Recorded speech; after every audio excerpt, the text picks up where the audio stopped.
दोस्तों YouTube channel पर देव class में आपका स्वागत है। दोस्तों आज आपको हम बता दें कि आपका 2 यूनिट अर्थात 3 चैप्टर आपका फिजिक्स का खत्म हो चुका है एनसीईआरटी पैटर्न पर। दोस्तों आज का आपका टॉपिक लेकर आए हैं और चैप्टर नंबर 4 टॉपिक आपका रहेगा आज का दोस्तों गतिमान आवेश और चुंबकत्व। दोस्तों गतिमान आवेश और चुंबकत्व के बारे में तो हम लोग अध्ययन करेंगे ही, लेकिन इससे पहले जो अध्याय के बारे में हम पढ़े हैं थोड़ा सा उस पर चर्चा कर लेते हैं। तो दोस्तों अभी तक हम लोग स्थिर वैद्युतिकी पढ़े थे।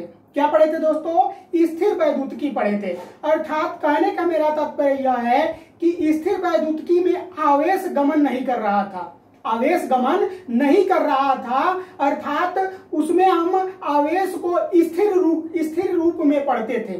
ठीक है, लेकिन यहां पर इस चैप्टर में चैप्टर नंबर 4 में दोस्तों हम गतिमान आवेश के बारे में गणना करेंगे, उसके बारे में अध्ययन करेंगे, गतिमान आवेश के बारे में पढ़ेंगे। ठीक है दोस्तों, तो आपको बता दें गतिमान आवेश और चुंबकत्व होता क्या है। जब हम दोस्तों जैसे कोई परिपथ के अंदर धारा का प्रवाह करते हैं, जब किसी परिपथ के अंदर धारा का प्रवाह करते हैं दोस्तों, तो इसमें जो इलेक्ट्रॉन्स होते हैं वो क्या करते हैं? गति करते रहते हैं।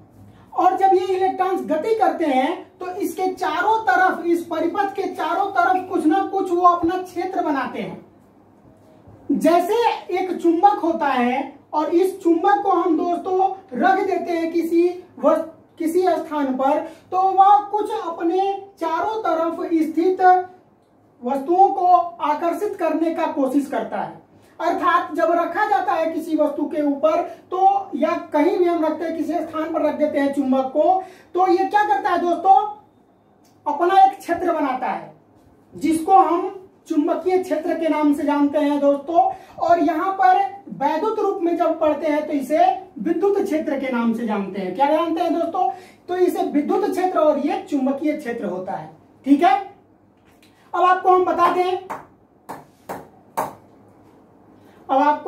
दोस्तों कि अब यहाँ पर हम लोग पढ़ेंगे कि गतिमान आवेश और चुंबकत्व क्या होता है। तो आपको यहाँ पर हम बता दिए हैं। ठीक है, अब आपको हम ले चलेंगे दोस्तों कुछ टॉपिक पर।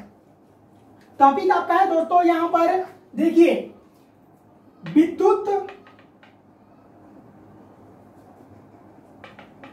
और चुंबकत्व।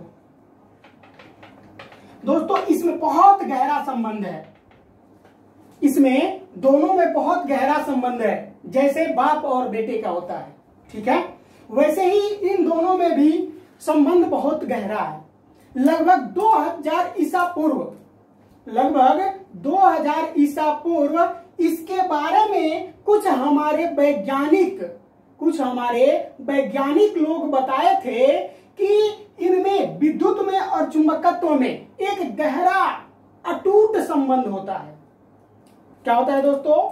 एक गहरा अटूट संबंध होता है। अटूट का मतलब क्या? कभी टूटने वाला नहीं, ऐसा संबंध होता है। जैसे दोस्तों हम बाप और बेटा बताए हैं आपको, बाप और बेटे का एक ऐसा संबंध होता है जो कभी टूटता नहीं है। आप कहोगे सर झगड़ा होता तो अलग हो जाते, लेकिन ऐसा नहीं होता है, फिर भी वो अपने बाप के नाम से ही जाना जाता है। दोस्तों आई बात समझ में? तो ये विद्युत और चुंबकत्व का एक ऐसा अटूट संबंध होता है जिसके बारे में कुछ हमारे वैज्ञानिक बताए थे। जैसे हम बारी बारी से यहां पर नोट कर दे रहे हैं दोस्तों, आप ध्यान दीजिएगा। ठीक है, नोट कर दे रहे हैं दोस्तों। देखिए उन्होंने क्या किया, सन 2000 वर्ष पहले ही इन दोनों का पता लगाया गया था। सन 2000 वर्ष पहले ही इन दोनों का पता लगाया गया था। किसका दोस्तों? तो विद्युत का और चुंबकत्व का। इन दोनों का 2000 वर्ष पहले ही हम पता लगा चुके थे। ठीक है, एवं 200 वर्ष पूर्व सन 1820 में इन दोनों में अटूट संबंध के बारे में बताया गया था दोस्तों कि जो चुंबकत्व होता है और विद्युत होता है, इनमें एक अटूट संबंध होता है। क्यों अटूट संबंध होता है? क्यों होता है? तो आपको बता दें कि जो विद्युत होता है वो चुंबक की भांति कार्य करता है और जैसे हम विद्युत का उत्पादन करते हैं, वहां डायनामो के अंदर भी चुंबक का हम प्रयोग करके और धारा का प्रवाह करा सकते हैं। इसलिए इन दोनों में 2000 वर्ष पहले ही अटूट एक संबंध बता दिया गया था। कुछ भौतिक वैज्ञानिक बताए थे। उन भौतिक वैज्ञानिकों का नाम दोस्तों क्या था?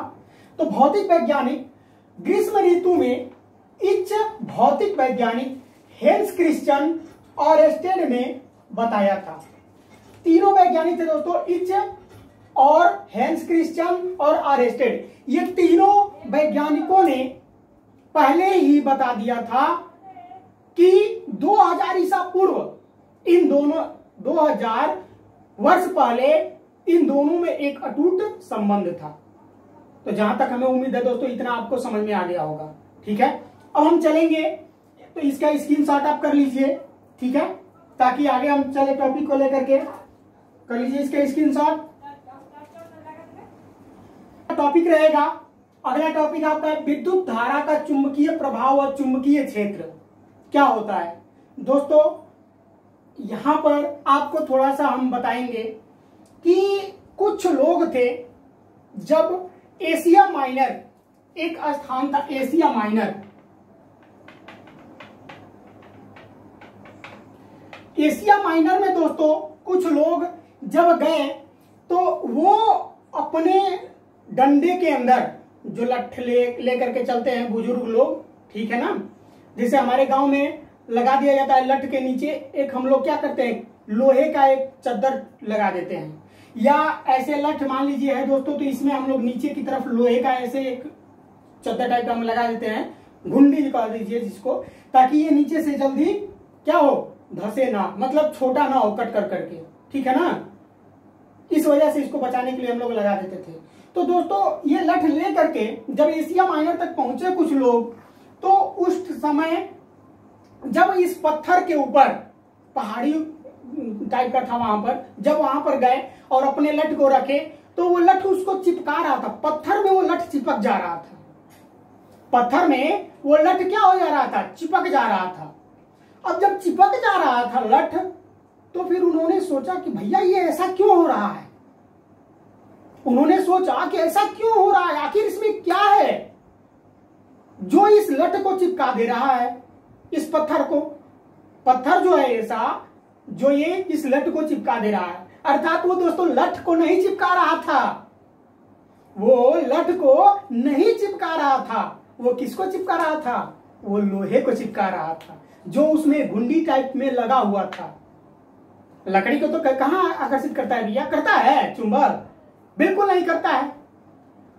तो उन्होंने यही सोचा कि हो ना हो, मान लिया जाए ये पत्थर है, जब इसके ऊपर हम लोग इस लठ को रख रहे हैं तो लठ के अंदर का जो लकड़ी है उसको नहीं चिपका रहा है, लेकिन इस लोहे को चिपका रहा है।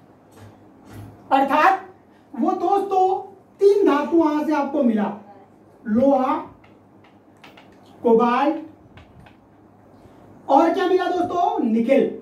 निकेल, ये तीनों धातुएं जो हैं चुंबक के अंदर पाई गई। चुंबक के अंदर पाई गई मतलब कहने का मतलब ये है दोस्तों कि इस पहाड़ियों में देखा गया इनको, ठीक है। और ये आपस में एक दूसरे को संपर्क कर ले रहा था। पत्थर के संपर्क में जैसे ही ये आ रहा था दोस्तों, ये तुरंत उसको क्या कर रहा था, अपनी तरफ आकर्षित कर रहा था। पत्थर का मतलब कहने का यह कि चुंबकीय पत्थर, वो चुंबक वाला पत्थर था, ठीक है। तो अब यहां पर आपको समझ में आ गया होगा। अब हम बताएंगे आपको चुंबक के प्रकार के बारे में कि चुंबक के कितने प्रकार होते हैं, ठीक है दोस्तों। चुंबक का प्रकार क्या होता है,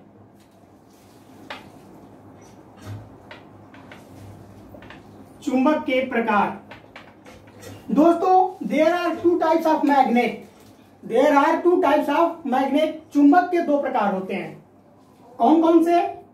तो चुंबक का पहला जो होता है दोस्तों प्राकृतिक चुंबक होता है। क्या होता है, प्राकृतिक, प्राकृतिक चुंबक।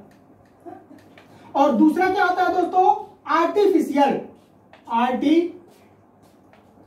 आर्टिफिशियल चुंबक। आई बात समझ में? पहला प्राकृतिक चुंबक और दूसरा आर्टिफिशियल चुंबक होता है। अब आप कहोगे सर प्राकृतिक चुंबक क्या होता है? जाहिर सी बात है भैया, प्राकृतिक चुंबक क्या होता है? तो दोस्तों हमारे प्रकृति के अंदर पाया जाने वाला वह पत्थर जो चुंबक की भांति कार्य करता है वही प्राकृतिक चुंबक कहलाता है। अर्थात इसका प्रयोग हम अपने दैनिक जीवन में नहीं करते हैं, इसका प्रयोग अपने दैनिक जीवन में नहीं करते हैं, लेकिन आर्टिफिशियल चुंबक हम लोग खुद तैयार करते हैं। आर्टिफिशियल चुंबक को खुद हम लोग तैयार करते हैं। तो पहले प्राकृतिक चुंबक के बारे में अध्ययन कर लेते हैं। दोस्तों प्राकृतिक चुंबक क्या है? दोस्तों आपको बहुत ही इंटरेस्टेड टॉपिक हम पढ़ा रहे हैं। अभी आपका ये इतिहास चल रहा है, इसके बारे में आपको जानना बहुत जरूरी है। आप वीडियो के अंत तक बने रहिए। वीडियो थोड़ा सा लंबा होगा, बेशक लंबा होगा, लेकिन आप वीडियो के अंत तक बने रहिए यदि कुछ आपको हासिल करना है तब। क्योंकि दोस्तों ये बहुत मोस्ट इंपॉर्टेंट टॉपिक आपको आज हम पढ़ा रहे हैं। आपका इतिहास जो होता है वैसे ही ये फिजिकल साइंस का इतिहास है, फिजिक्स का इतिहास है, गतिमान आवेश और चुंबक का इतिहास है। तो आप ये मत सोचिएगा दोस्तों कि बहुत लंबा वीडियो हो रहा है, काट देते हैं। तो जहां वीडियो आप कट कर दिए, देखना बंद कर दिए, समझ लीजिए कि वहां से पीछे का बहुत कुछ अपना छोड़ दिए। इसलिए आप वीडियो के अंत तक बने रहिए दोस्तों, कुछ ना कुछ आपको जरूर मिलेगा। आप देखे होंगे, अभी हम बताएं एशिया माइनर के बारे में, वो चीज आपके लिए नया होगा, नहीं सुने होंगे आपके उसके बारे में। इसी तरह से आप नीचे तक हमारे साथ अंत तक बने रहिए, एक ना एक टॉपिक आपको नया मिलता रहेगा। ठीक है, तो आइए टॉपिक पर चलते हैं। पहला पॉइंट है इसमें, अब देखिए यहां पर प्राकृतिक चुंबक और आर्टिफिशियल चुंबक आपको हम बता दिए हैं। कुछ पॉइंट है प्राकृतिक चुंबक के जो यहां पर नोट कर दिए हैं। ये स्वतंत्र अवस्था में पाए जाते हैं। जो प्राकृतिक चुंबक होते हैं दोस्तों वो स्वतंत्र अवस्था में पाए जाते हैं, इस पर कोई रोक टोक नहीं होता है, ये स्वतंत्र होते हैं। दूसरा पॉइंट आपका है, इसका आकार और आकृति दोनों ही निश्चित नहीं होती है, दोनों ही निश्चित नहीं होती है। अब कहोगे सर जी निश्चित क्यों नहीं होती है? तो भैया पत्थर का कोई आकार निश्चित होता है? ये तो हम प्राकृतिक से पा रहे हैं, इसका उपज कर रहे हैं ना, प्राकृतिक से इसको ग्रहण कर रहे हैं ना। तो प्राकृतिक तो कोई आपको एक आकार देता नहीं है, देता है? नहीं देता है। अगला पॉइंट है दोस्तों, इसमें आकर्षण करने की जो क्षमता होती है बिल्कुल कम होती है। प्राकृतिक चुंबक के अंदर आकर्षण करने की क्षमता बहुत कम होती है। ठीक है, हमें उम्मीद है कि आपको ये तीनों पॉइंट समझ में आ गए होंगे। अब हम आर्टिफिशियल चुंबक के बारे में बात करेंगे दोस्तों। तो आर्टिफिशियल चुंबक जो होता है वो स्वतंत्र अवस्था में नहीं पाया जाता, अर्थात वो मानव निर्मित होता है। मनुष्य उसको आर्टिफिशियल चुंबक को मनुष्य तैयार करते हैं, मनुष्य बनाते हैं आर्टिफिशियल चुंबक को।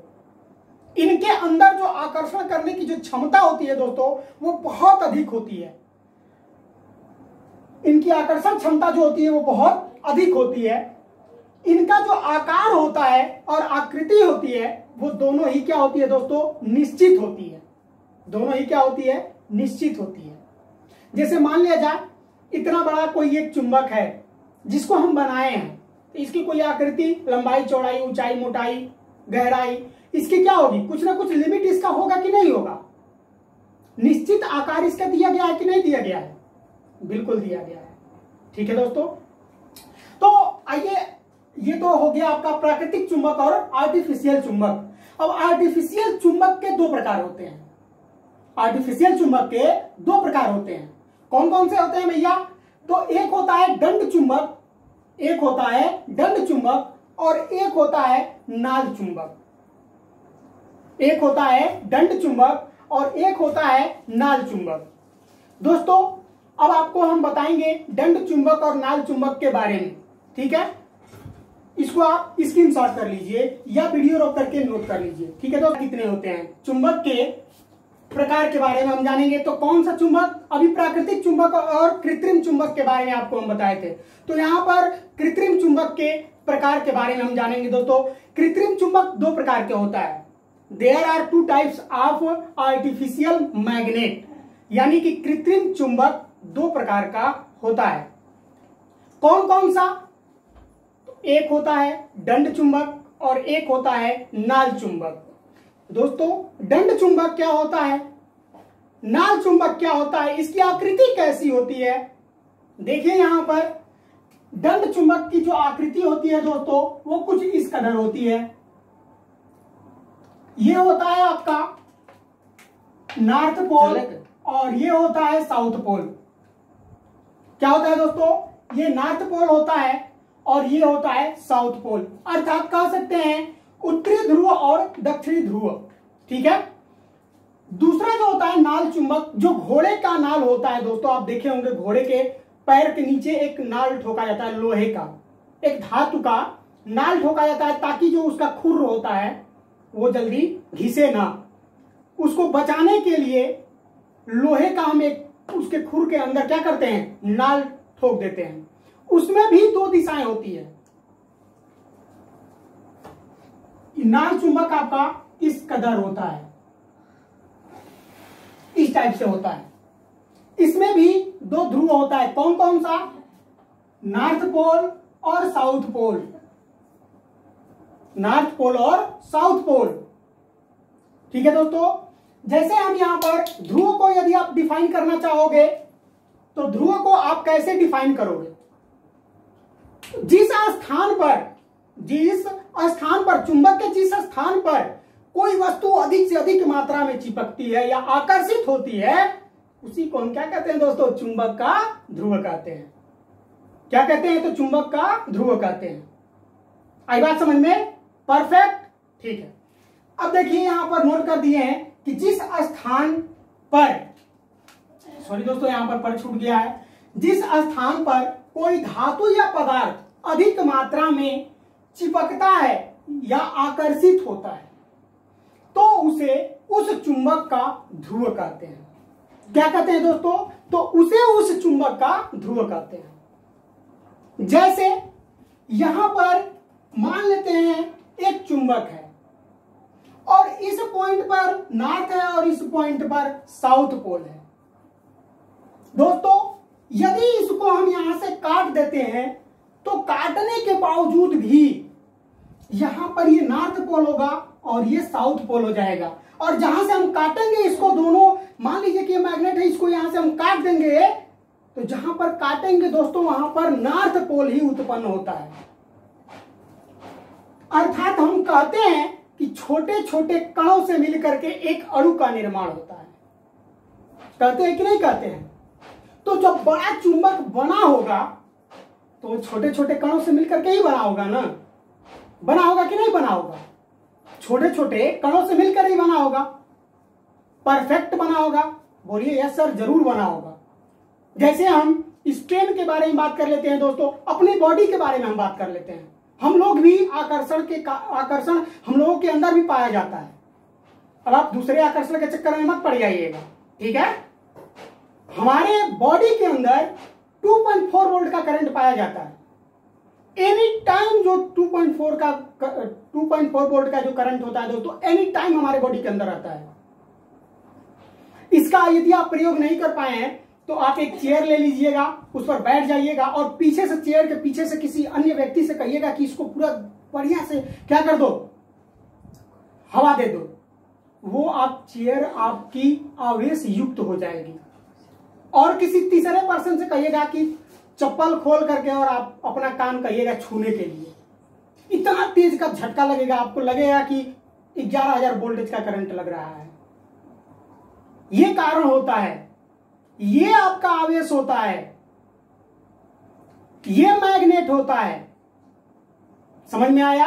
कहे थे दोस्तों ना कि आप वीडियो के अंत तक बने रहिएगा। एक एक चीज आज हम बताएंगे आप लोगों को। क्यों? क्योंकि इस चैप्टर का आज केवल इतिहास पढ़ा रहे हैं, टॉपिक अगले चैप्टर से, अगले टॉपिक से पढ़ाएंगे। ठीक है।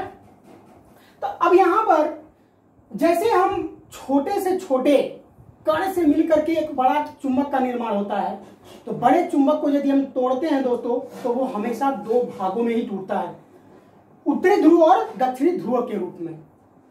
यहां पर नोट कर दिए हैं उत्तरी ध्रुव और दक्षिणी ध्रुव। ठीक है दोस्तों, उत्तरी ध्रुव और दक्षिणी ध्रुव।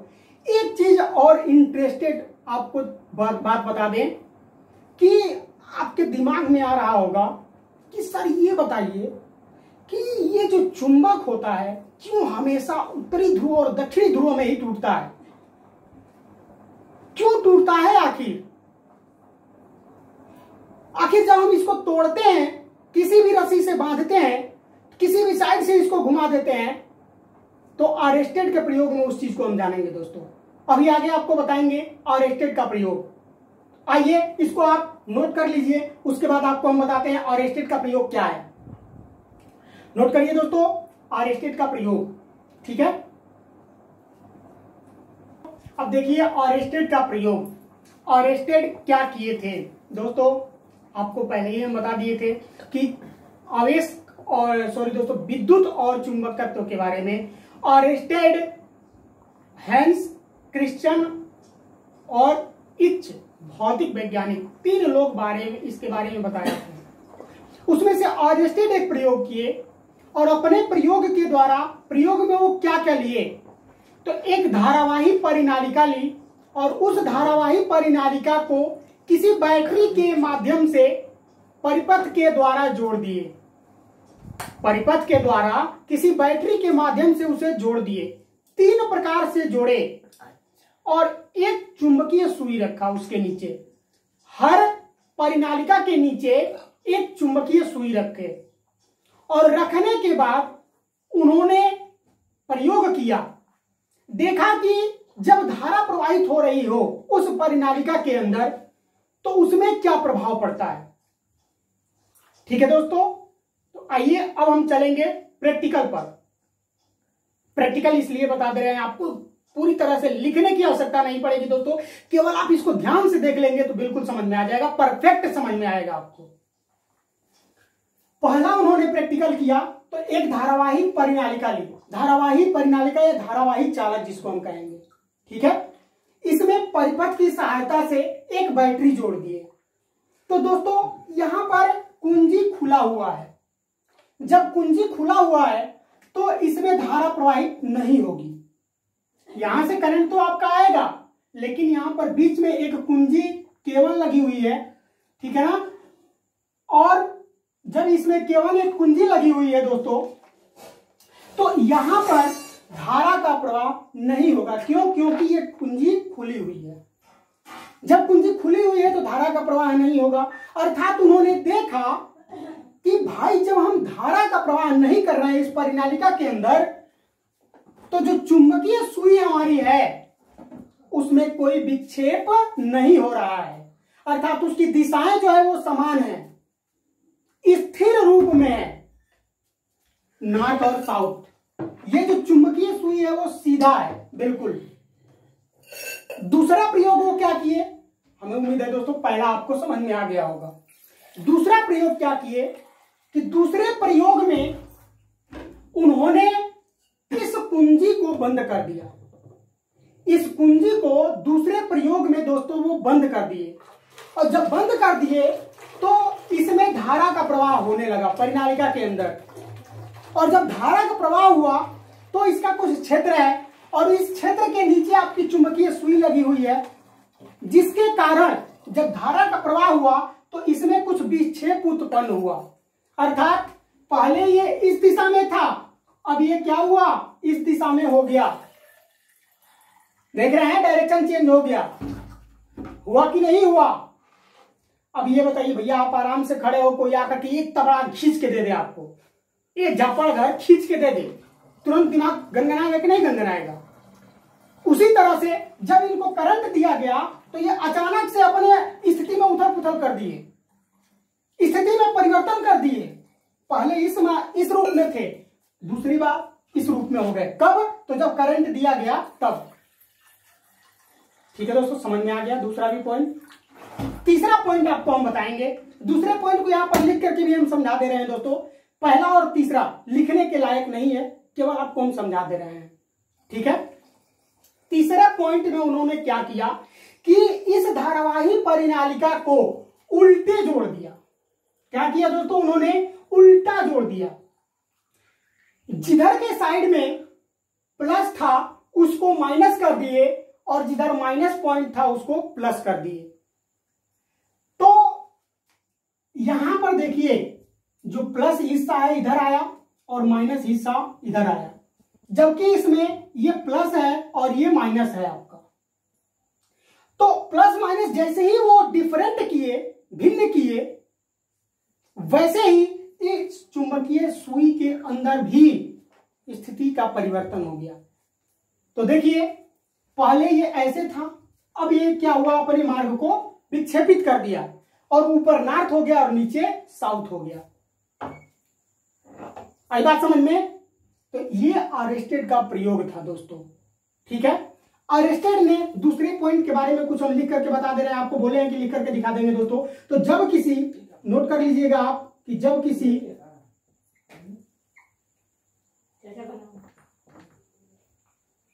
चालक में धारा प्रवाहित की जाती है,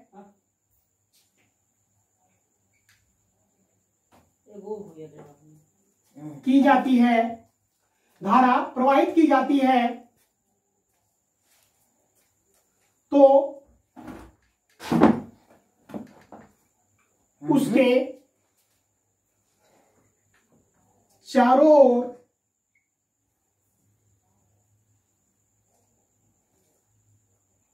कुछ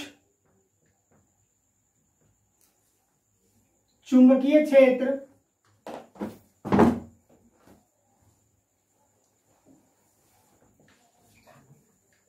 उत्पन्न हो जाता है, चुंबकीय क्षेत्र उत्पन्न हो जाता है, ठीक है। समझ में आया आपको? जब किसी चालक में धारा प्रवाहित की जाती है तो उसके चारों ओर कुछ चुंबकीय क्षेत्र उत्पन्न हो जाते हैं। अर्थात दोस्तों यहां पर ये एक परिनालिका है, इसे कुंजी से एक जोड़ा गया और एक बैटरी के द्वारा इसे जोड़ा गया है। जब इसमें धारा प्रवाहित की जा रही है तो इसके चारों तरफ, इस परिनालिका के चारों तरफ, इस चालक के चारों तरफ चुंबकीय क्षेत्र उत्पन्न हो रहा है जो इस चुंबकीय सुई के ऊपर प्रभाव डाल रहा है। आई बात समझ में? तो ये रहा दोस्तों अरेस्टेड का प्रयोग। और आपको हम अभी बताए थे कि चुंबक जो होता है वो नॉर्थ और साउथ के रूप में क्यों आ जाता है। बहुत ही मोस्ट इंपॉर्टेंट बात आपको हम बता रहे हैं दोस्तों। देखिए यहां पर इसको आप नोट कर लीजिए, स्क्रीनशॉट कर लीजिए, ठीक है। फिर आपको हम बताते हैं क्या होता है इसमें। आपको हम बताएंगे कि जो चुंबक होता है वो नॉर्थ और साउथ के रूप में क्यों रुकता है। दोस्तों बहुत ही मोस्ट इंपॉर्टेंट ये टॉपिक है आपके लिए। यहां पर आपको हम बता दें, देखिए ये आपके केवल क्लास 12 के लिए नहीं है, इसको आप किसी को भी बता सकते हैं, कहीं भी आपके काम में आएगा। तो दोस्तों इसको हम कहते हैं पृथ्वी। क्या कहते हैं? पृथ्वी। और ये पृथ्वी किस पर टिकी हुई है? तो उत्तरी ध्रुव और दक्षिणी ध्रुव, नॉर्थ पोल और साउथ पोल, सॉरी दोस्तों, नॉर्थ पोल और साउथ पोल। जब इस चुंबक को हम लगाते हैं तो तुरंत मान लिया जाइए दोस्तों चुंबक है, ठीक है। ये आपका नॉर्थ पोल हो गया और ये साउथ पोल हो गया। दूसरा चुंबक हम इधर की दिशा में लगा देते हैं, इसका ये साउथ पोल हो गया और इसका ये नॉर्थ पोल हो गया। अब एक चीज आप इसमें इमेजिन करिए, सोचिए कि आखिर क्या होता है कि हमेशा नॉर्थ और साउथ के रूप में टिकता है आकर के। तो आपको हम बता दें दोस्तों, आपको क्लियर कर दें, ज्यादा सस्पेंस में नहीं रखेंगे, आप क्लियर कर दें कि जो ये पृथ्वी है वो उत्तरी ध्रुव और दक्षिणी ध्रुव पर टिकी हुई है। इसलिए जो चुंबक हमारा होता है वो दक्षिणी ध्रुव और उत्तरी ध्रुव में हमेशा आकर के टिकता है। क्या होता है दोस्तों? दक्षिणी ध्रुव और उत्तरी ध्रुव में आकर के टिकता है। क्यों टिकता है? तो जी इनका आकर्षण जो होता है वो साउथ से नॉर्थ की ओर होता है और ये साउथ से नॉर्थ की ओर होता है। यदि दोस्तों हम साउथ से साउथ करेंगे तो ये एक दूसरे को क्या करेगा? प्रतिकर्षण करेगा और यहां पर इनका आकर्षण है। यहां पर ये प्रतिकर्षण कर रहा है, यहां पर ये आकर्षण कर रहा है। उसी तरह से यहां भी ये प्रतिकर्षण करेगा और यहां पर आकर्षण करेगा। तो अब आप, हमें उम्मीद है दोस्तों कि इस टॉपिक को बहुत ही अच्छे से आपने रियलाइज किया होगा, अध्ययन किया होगा और इसको आप भूलोगे नहीं दोस्तों, क्योंकि ये चीज आपको बहुत कम मिलेगा। ठीक है, पृथ्वी के अंतर्गत चुंबक को समझाने के लिए बहुत कम है। आपको बुक देखना पड़ेगा, किसी न किसी बुक में आपको मिल ही जाएगा। ठीक है, तो दोस्तों ये तो रहा आज का अंततः टॉपिक। अगर दोस्तों ये वीडियो आप लोगों को पसंद आया हो तो इस वीडियो को लाइक करें। हमारे चैनल पर आप नए हैं तो चैनल को सब्सक्राइब कर बेल आइकन का बटन दबा दें ताकि हर नोटिफिकेशन आप तक पहले पहुंच जाए। दोस्तों इस वीडियो को बनाने में बहुत मेहनत लगता है भाई, एक आप लाइक कर दीजिए। यदि आपको कुछ समझ में नहीं आ रहा है तो हमारे कमेंट बॉक्स में कमेंट भी करके आप पूछ सकते हैं दोस्तों। टाइम रहेगा जरूर आपका हम रिप्लाई करेंगे। धन्यवाद।